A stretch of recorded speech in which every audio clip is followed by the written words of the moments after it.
Welcome to the Bean Pod. This is your place for all things stocks and crypto. From beginner tips to expert picks. Use this as fuel for your investing journey, because when you're in the know, your money will grow. All views expressed by speakers on the Bean Pod are solely their opinions. You should not treat any opinion expressed on the Bean Pod as a specific inducement to make a particular investment or follow a specific strategy, but only as an expression of their opinion. This podcast is for informational purposes only. Welcome to the Bean Pod. This is Shane, aka the Jolly Green Investor. And this is Josh, the Nifty Investor. Today, we're going to be talking about Layer 1 blockchains. This is super important because this is like investing in Google at the very beginning. Seriously, I think these projects have the potential to go 10x this year. Yeah. I mean, it's the technology that we're investing in at this point, right? I saw a really cool thing with Kevin O'Leary the other day. And he's, at first, he was like, okay, crypto, blah, blah, blah. He's now moving so much of his money into crypto. And he's saying it's like, this is technology. When you invest in Google, you're not investing because they're selling a product, like some sort of, it's the technology, it's the information. These layer 1 blockchains are going to be changing the future, and learning about them now is going to change the world. 100%. So basically, when we're talking about layer 1 blockchains that could emerge in 2022 as powerhouses, so last year, 2021, we saw the emergence of, obviously Ethereum was already there. We saw Avalanche, Polkadot, Solana, Cardano all have massive runs. Some of them went 10x, 20x, some more, right? All those blockchains now have market caps between $25 and $50 billion.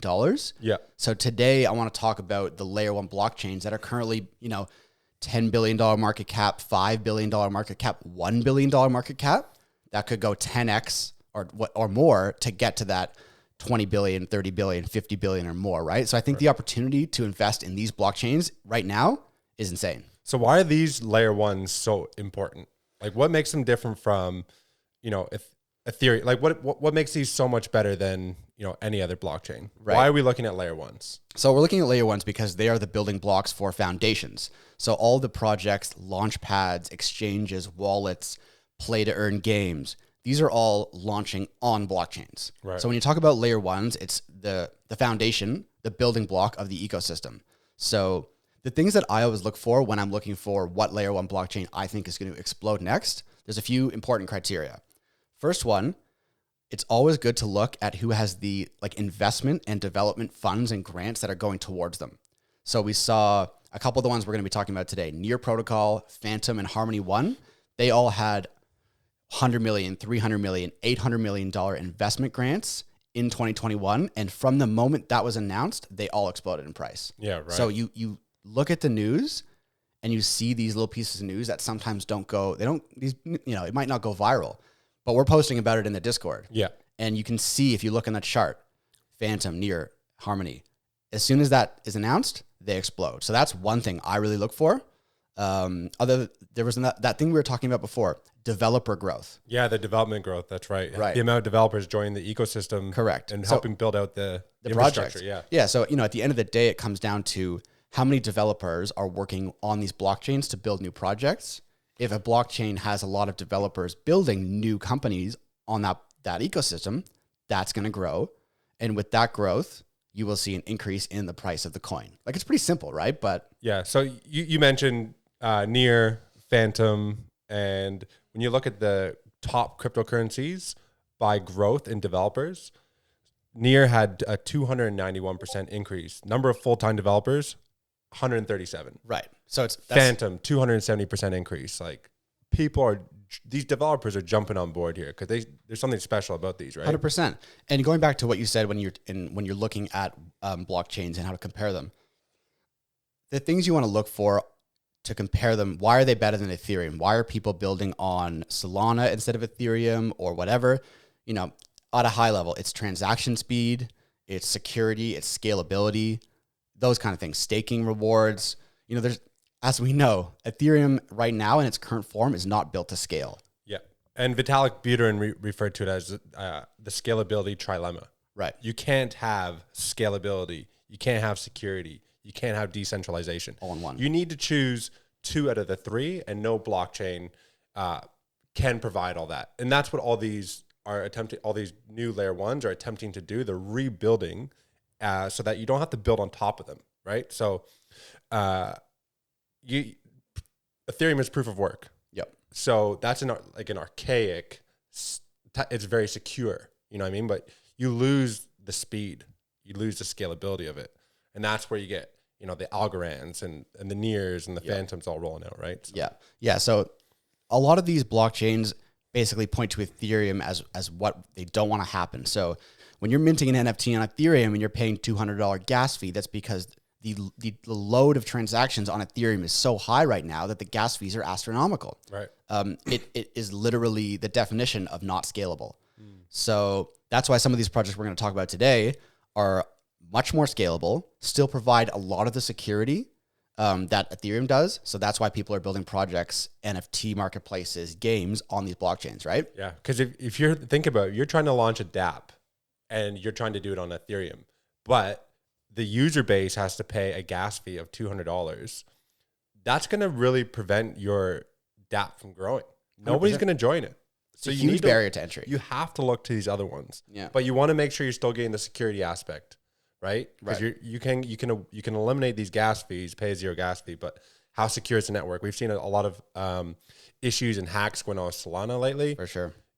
They're all about speed, and that's what they've been known for. They've seen a lot of adoption, but now there's been a few hiccups along the way lately, and that comes down to that trilemma. 100%. So what are you looking at right now? Is there anything like you have your eyes on at the moment? Let's get into it. So I think the first one we should talk about is the one at the top of that list, which is Phantom. Yeah. So Phantom right now, as the time of recording, $7.5 billion market cap, right? So you compare that to, $25, $50 billion market caps of Avalanche, Polkadot, Cardano and stuff.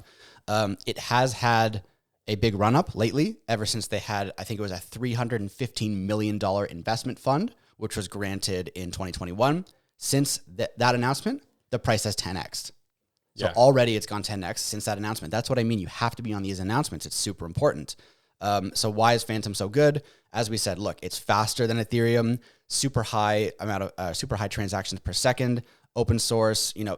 It basically boasts itself. It's funny when you look at these blockchains, they all come up with a different way of saying that they're the fastest blockchain. Yeah, you know what I mean? Yeah. It's like when you combined our speed and our throughput and our transaction finality, we are actually the fastest per minute. And then you have another one which like mixes those words up a little bit differently, and they're the fastest. Yeah. Bottom line, at end of the day, all of these blockchains we're going to talk about today are extremely fast. Yeah. So transactions are settled instantly. Most of them have basically zero gas fees, right? So these are already two huge, selling points for Phantom for developers and users over Ethereum. They've all claimed to have solved the issue, the trilemma. Right. Because when you're going through and doing all this research and looking into these different layer ones, each one is saying the exact same thing. So it's almost like it's the marketing side of things, while they're still probably attempting to figure everything out in the background, if that makes sense. Definitely. Phantom is a project that I've been accumulating over the past little while. I think it's going to have a great year. As I said, the price is already 10x since the announcement. They've got over 80 projects launched in the Phantom ecosystem. It's growing rapidly. Games, NFTs, exchanges, bridges, lending, borrowing. They've got it all. So super bullish on Phantom. And even when Bitcoin was going down, Phantom still seems to be going up. Some of these projects, they have minds of their own, right? What would be one you're looking at? Phantom was on my list. Yep. I like the fact that every dApp is its own blockchain, which just allows it to, the scalability issue, scalability right there. Yep. I really been looking into the Polkadot ecosystem lately. I've been dollar cost averaging into that for the past little while. I love the parachains, so you can almost think of this as like a big octopus, with 100 different arms, and each blockchain that comes into the Polkadot ecosystem is going to do something different, so they've the reason I like Polkadot so much is that they've been working on the parachains for a long time. They have 100 slots available, and they've only just filled 5 of them. Right. So there's still 95 to go. And I think that each time there's going to be more momentum, more press releases, more blockchains coming into this ecosystem. It's really going to start driving the price. Absolutely. Yeah, no, I think Polkadot's a great one. It's true interoperability of any asset. Right. You know what I mean? So that's just, it's really unique. Interoperability is now a buzzword, officially a buzzword within the crypto industry. I think it's going to be one of the huge trends of 2022. I think it kind of started to catch fire at the later stages of last year, but I think it's going to continue.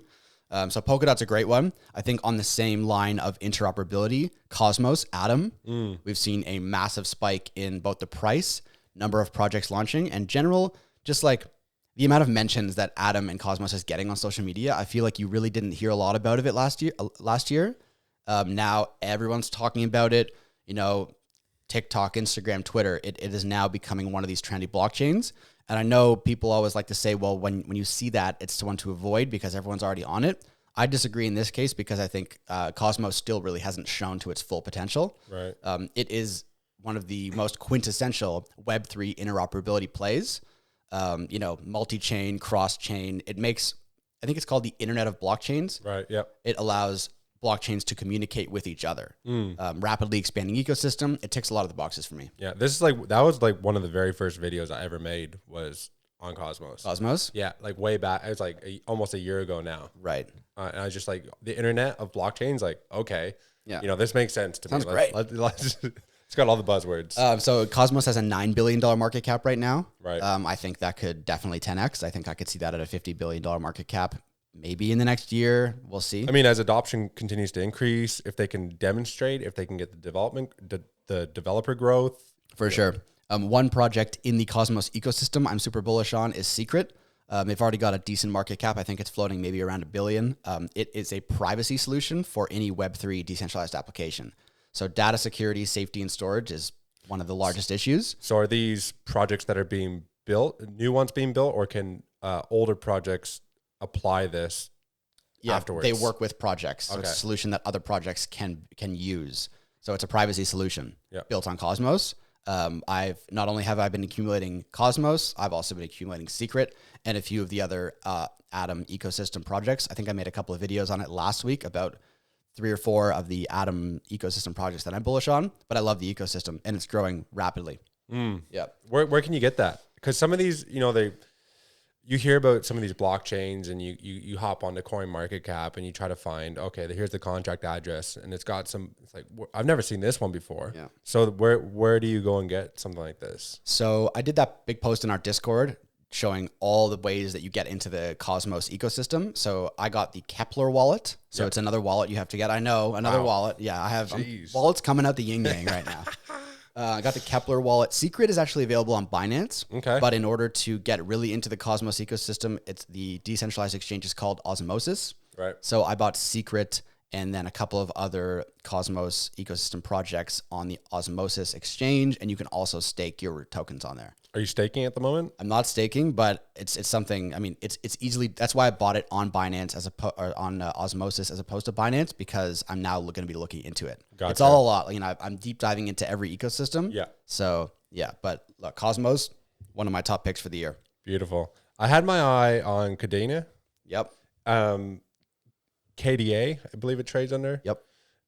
They claim to be the only layer 1 proof of work blockchain. Right. That is scalable. So what is proof of work and why is that different? Well, it's a consensus mechanism that makes it secure, right? It's the way in which it's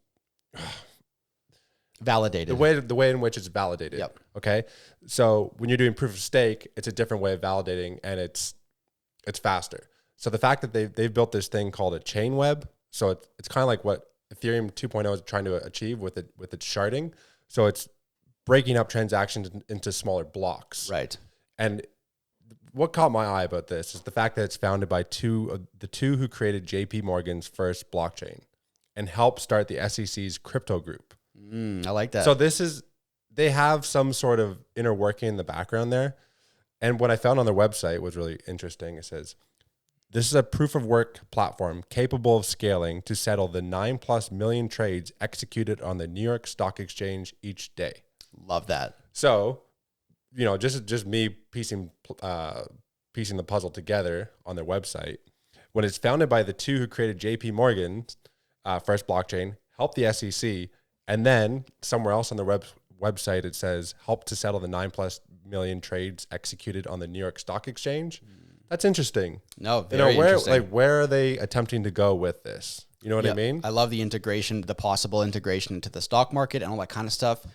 As of time of recording, Cadena has a $1.5 billion market cap. So it's really low. Super low. And I think it's trading at like a third of its all-time high as well. It had a crazy spike. Yeah. And then it had a huge drop off, and now it's starting to curl again. Yeah. I think right now, I think we've both been accumulating Cadena.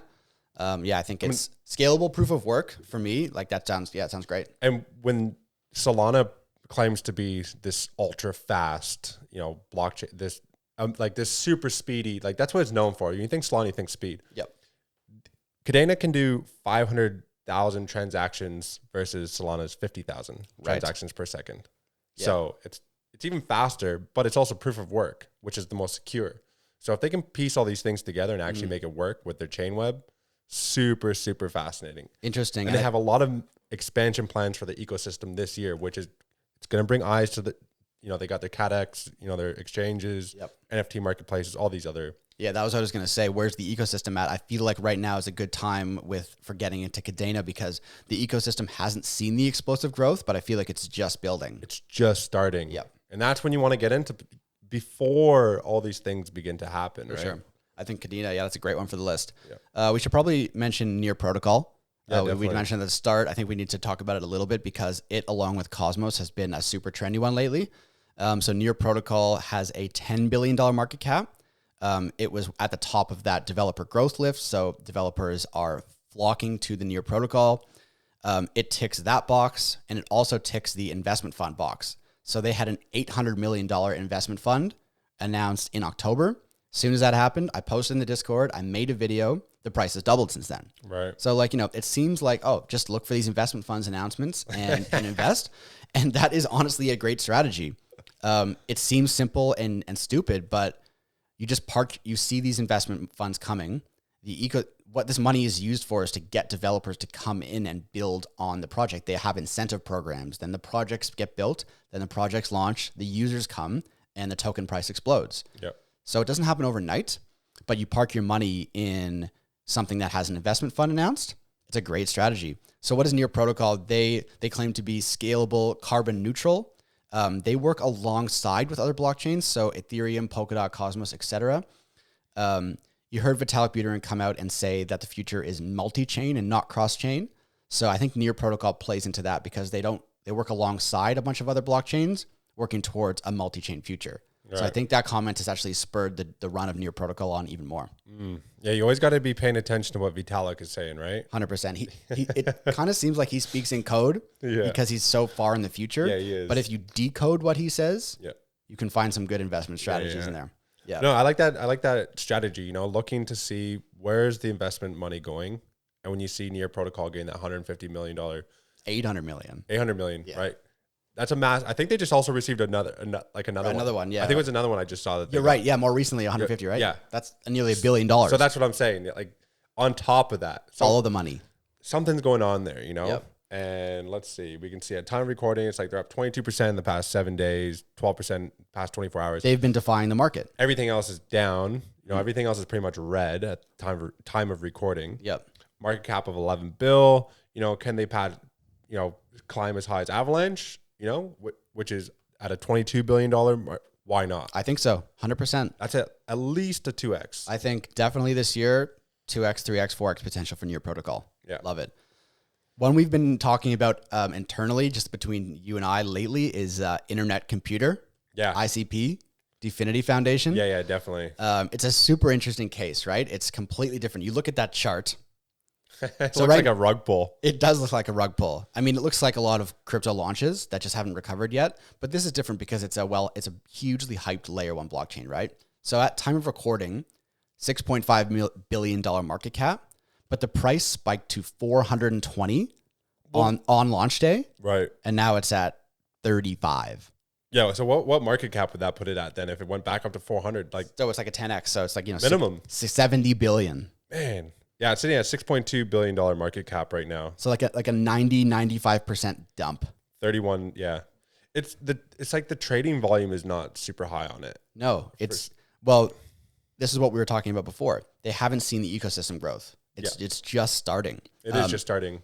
But it was very high on those lists of number of developers going to the blockchain, starting to work on it. Yeah. That's probably because the number was extremely low at the start of last year. But you look for these signs, you read between the lines. The developers are starting, the projects are building. And when you look into the technology behind ICP, it's super ambitious and impressive. Yeah. So like, I think definitely maybe not one that's going to explode in the short term, but probably a great time to start a position. I've been building. You're literally buying at the bottom right now. Yeah, you're buying at the bottom. You can't buy any lower than what it's at. And I follow a ton of these projects on Twitter. They're becoming so much more active lately, and the stuff that they are posting, you can see it is all starting to happen now. And of all the different blockchains that I do follow and all the different projects, they have like the most followers. They have like 600,000 followers. Always it's good like to see. everybody's just waiting for this internet computer. And you place those two things, just sounds like the most amazing It's a project stupid ever. name though. Like I don't know. I think they should have called it Definity. Yeah. Or, well, it is. It's Definity Foundation. They should have called the token, Right. like, and then people, internet computer. It sounds like someone's like made up like a the Simpsons version of a crypto project. Web3 computer. But in terms of the technology, as I've been doing my research, the one thing that came across to me and stuck out was the way that their blockchain is hosted. So all of the blockchains are hosted on cloud servers, right? Yep. So, AWS, Google, Microsoft, whatever the servers are.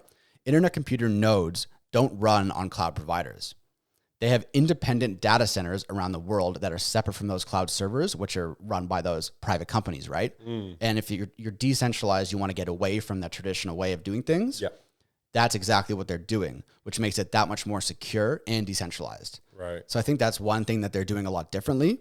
They're not depending on cloud nodes from AWS, Amazon, or whatever servers. So if those go down, the blockchain can go down. Yep. They've got their own things going, is it more decentralized? Is it more centralized? It's just a different way of doing things. I think they claim to be the fastest. There is some sort of way that they've put their transaction speeds and finality and whatever that they're the fastest. Bottom line, it's super fast.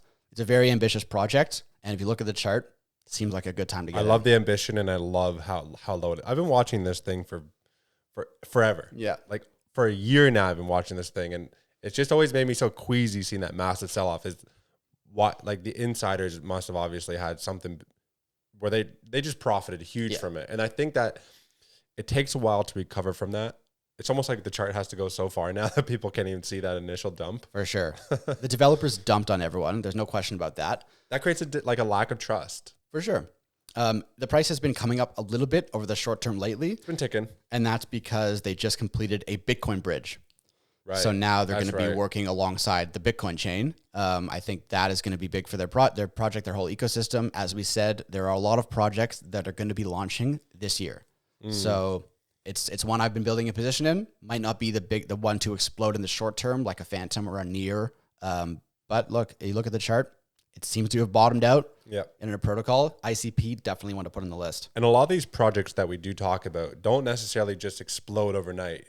Sometimes they will drop, 20%, 30%, but that's crypto. For sure. They can drop, but if you stay committed to the cause, if you understand the technology, if you see the future before the masses, and you can be comfortable holding on to a company or a project like this, because in a year or two from now, it's going to be so much higher. Like, I think about when I got Ethereum at $300, $400, and it went, it went up to about $1,500 or so, came back down, and it was pretty stagnant for a couple of years. I was like, man, was this a bad investment? No. Just look into the future, look to the future. And then sure enough, it was that 5-year investment thesis that, you almost need to take every investment. Okay, if you put $2,000 into this project, are you okay? Are you comfortable with not having that $2,000 for the next 5 years? Right. It's all about risk management and long-term outlook, right? Yeah. When we talk about all these layer 1 blockchains and all these projects, it's really just day 1 or 2 or 3 for these projects, or these ecosystems. The projects are just launching. The users are just coming on. Most of the world does not use blockchain apps, decentralized apps. It's super early, and early stage investments are extremely volatile. So you just need to look long-term. Where are these projects at? As you said, in 5-10 years, I believe they're all going to be much more valuable. So right now is the time to do the research, find the best ones, park your money there. I think I saw a stat. It was 90% of businesses have a presence online, but only 30% are they're either attempting to use blockchain or in the process of migrating to blockchain. Right. That's 30%. There's still another 70% to go. I'm surprised it's even that high, to be honest. 30%. Well, I think they included in discussions with Right. investigating, looking. They're not actually running it yet. Right. It's that pursuit, which is Definitely. still really small. Yep. 100%. Any others on your list? I only have so much money to blow, man. Yeah. Okay. We have to talk about Harmony. Yeah. You've been big on Harmony. You've been posting videos. You've done Discord posts on Harmony. Yeah. Why are you so bullish on Harmony? What is it about that ecosystem that you're loving? So I've been bullish on Harmony for months now. It's grown into one of my biggest holdings because it just hit its all-time high. So I did that huge Discord post about how to get into the Harmony ecosystem. Again, what are the wallets, the exchanges, the tokens, all the favorite projects. Why I like Harmony. First of all, it ticks the boxes. $300 million investment grant last year. Boom, tick. 300% growth in developers. They were in the top 5 or top 7 of that developer growth list. Tick. So those are the first 2 things. Immediately, I'm attracted to it. Again, we're going with interoperability, cross-chain, multi-chain play. That's super trendy. It seems to be one of the words of the year. Harmony is a blockchain that connects blockchains. So it fits in to everything that's going on right now. I think it fits in. It's only got about a $4.5 billion market cap. The ecosystem is exploding. There's already 230 projects launched on the Harmony ecosystem. Wow. And some amazing projects. I was showing you that DeFi Kingdoms project. Yeah, that was cool. It's like a like Zelda or something. It's like a Zelda-style cartoon graphic metaverse where everything's an NFT, the characters, the items, and then you go around this metaverse. There's a decentralized exchange built into the metaverse. There's amazing staking options in the game. You can do quests. You can fish, which is like staking. It's a really cool thing. That project has exploded over the past 6 months. I think it's gone from like $2 to $20 in terms of token price. I've been accumulating a position there. I just see Harmony more and more and more. I just think they've got a Bitcoin bridge. They've got a Binance Smart Chain bridge. I think, look, you put all of these things together. They tick all the boxes for me. It's going where blockchains are going, multi-chain. Some of the coolest projects going, whether it's DeFi Kingdoms, which the ticker's Jewel. Another one I really like, which is super early stage, is Tranquility City. Is another metaverse play on Harmony. Super early stage, just launched. I just love it. Yeah, and something we alluded to in our previous podcast was, and in the Discord, is look to the projects that are bouncing back the fastest. You know, when Bitcoin tanked, looking to these altcoins the last one you mentioned, it was up 20% when everything else was down because of Bitcoin. Harmony as well, in the past 7 days, up 18%. Everything else is red. So people know, and they are buying into, this is one of the best ones. We're grabbing this one. Yep. Finally have an opportunity to grab this gem now. And that's why we're seeing so much volume come into these really good projects at this time. Because a lot of people missed out on the pump, right? And they see the ones that are showing they see the projects that are showing relative strength when the market is going down. That's right. And as soon as those dip 5-10%, boom, the money comes in, and then they bounce back even higher than when the dip started. So that we've seen that happen with Harmony, Near, Cosmos, Phantom, projects that are showing strength in red markets. Generally, that's for a reason. So I'm holding my Harmony strong. I've started to stake some of it on DeFi Kingdoms. I'm staking Harmony for Jewel, building up my positions throughout that ecosystem, and I think it's going to have another big year. Yeah, that little game you showed me was so cool. Yeah, it's like stuff it just, I don't know, it really brought me back to like being a kid or something. For sure. And, it's like they're making crypto fun. Yeah. Because you could hop onto an NFT marketplace or an exchange, and it's just this wallet looking thing on your computer or on your phone. But when you're on the game, it's like you're walking into some guy's little house, or some little river or something. It's cool. It makes it cool. Yeah, for sure. There's a couple other ones I just want to mention quickly that we don't have to go into a deep discussion. Sure. What do you got? We've talked about them on the podcast before. Yeah. Elrond Gold, $4 billion market cap. What makes them different is their blockchain, the way they settle transactions is called sharding. So it breaks their blockchain into smaller pieces, which makes each transaction settle faster. Yeah. They've seen a huge ecosystem growth over the past year, integrating into NFTs. Super bullish on Elrond. Another one that we were talking about a couple of days ago was Mina Protocol. Yeah.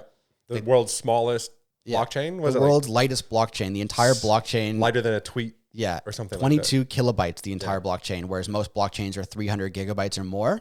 But we were saying that the ecosystem's not quite Yeah, there it doesn't yet. look like there's much going on at the moment. Well, it just Might be a bit early. Yeah. Well, Mina Protocol just IDO'd and launched last year. Yeah. So I think give Mina some time, but That's definitely one I would keep my eyes on. if they can execute on what the website says they're going to do, Yeah. I think definitely keep Mina on your watch list. One that I've talked about a lot in the Discord, posted a lot of videos about, which I don't see really everywhere else, is Velas. Yeah, you're right. Yeah, so Velas is a fork of Solana, so it's just as fast. The technology is actually a bit more updated. Velas has seen a huge spike because of ecosystem growth. Launchpads, exchanges, they have a metaverse project launching on the Velas blockchain. It's been one on my list. I've been accumulating a position. I think I started posting about it in August or September. I think it's done a 3x since then. I invest in a couple of projects within the Velas ecosystem. So yeah, it's one that I feel like it's really flying under the radar.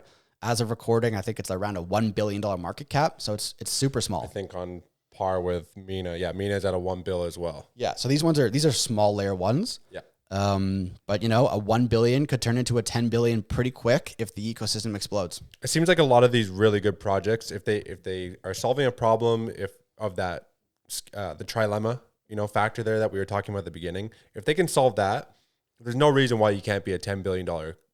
Like, look at the stock market. There's shitty companies who have $10 billion, market caps. Absolutely. If these guys are solving the future problems of the world and this revolutionary technology, for sure, these can be $10 billion. It's just executing now at this stage. It's all about execution. Yeah. So I think all these layer ones that we discussed today, we're in one way or the other, we're bullish on, whether it be short-term or long-term.